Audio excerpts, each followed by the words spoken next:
അപ്പോൾ വാഴയ്ക്ക് നാട്ട കൊടുക്കാനുള്ള ഒരു പരിപാടി ചെറിയൊരു ടെക്നിക്ക്, ഇത് വലിയ ടെക്നിക്കൊന്നുമല്ല. നമ്മൾ കുറച്ചോ കുഴിക്കുള്ളൂ, എന്നിട്ട് കുറച്ച് വെള്ളം പറഞ്ഞിട്ട് ഒരു നാട്ട കൊടുക്കുന്ന ഒരു പരിപാടിയാണ്.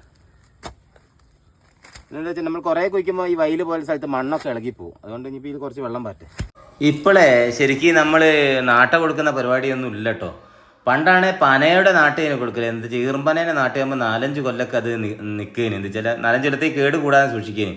ഇപ്പോൾ കഴുങ്ങിനും ചിലവ് കൂടുതലാണ്. അതുകൊണ്ട് തന്നെ പല ആളുകളും നാരാണ്, നമ്മളെ പ്ലാസ്റ്റിക് നാര് കൊണ്ടാണ് ഈ വാഴക്കുലയ്ക്ക് കെട്ടുന്നത്. ഈ കഴുങ്ങിന് തന്നെ ഏകദേശം 100 രൂപ മുറിക്കാൻ തന്നെ ഒരു ഇതിന് പീസിന് തന്നെയാവും. പിന്നെ കൂടാതെ നമ്മൾ കീറി ചിലവാകുമ്പോഴേക്ക് വലിയൊരു എമൗണ്ട് നാട്ട കൊടുത്താകുമ്പോഴേക്കും ആവും. പക്ഷേ എന്നാലും ചില വയലുകളൊക്കെ ഭയങ്കര കാറ്റേക്കും, ഒറ്റപ്പെട്ട സ്ഥലങ്ങളിൽ ഭയങ്കര കാറ്റേക്കും. അപ്പം പുറത്തുകൂടിയാണ് നമ്മൾ കുറേ വാഴകൾ ഉണ്ടെങ്കിൽ അതിന് പുറം റൗണ്ടിൽ കൂടിയൊക്കെ എന്താ വെച്ചാൽ ഇത്തരം കഴുങ്ങിൻ്റെ നാട്ട കൊടുക്കും. എന്നാലും അകത്തേക്ക് കാറ്റ് അത്ര തന്നെ ബാധിക്കില്ല, അതിൻ്റെ ഉള്ളിൽ വലിച്ച് കെട്ടുകയാണ് ചെയ്യുന്നത്.